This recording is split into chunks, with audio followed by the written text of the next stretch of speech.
একদিন এক স্কুলের সামনে দাঁড়িয়েছিল একটি ছোট মেয়ে। তার হাতে ছিল একটি কাগজে মোড়ানো ভাঙা খেলনা। দেখেই বোঝা যাচ্ছিল খেলনাটা অনেক পুরনো। এক ধনী ছেলে এসে জিজ্ঞেস করল, তুমি এটা ধরে দাঁড়িয়ে আছো কেন?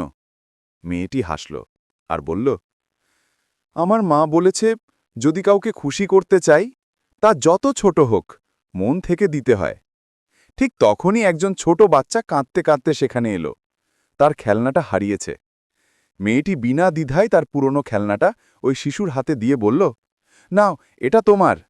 ছোট বাচ্চাটি হাসিতে মুখ ভরে উঠল। ধনী ছেলে অবাক হয়ে বলল, তোমার নিজের তো কিছুই নেই, তবু দিলে? মেয়েটি শান্তভাবে বলল, যার নেই সেই জানে দেওয়ার আনন্দ কত বড়। ছেলেটি মাথা নিচু করে লজ্জা পেল। নৈতিক শিক্ষা: দয়া ও উদারতা কখনো সম্পদের ওপর নির্ভর করে না, নির্ভর করে হৃদয়ের ওপর।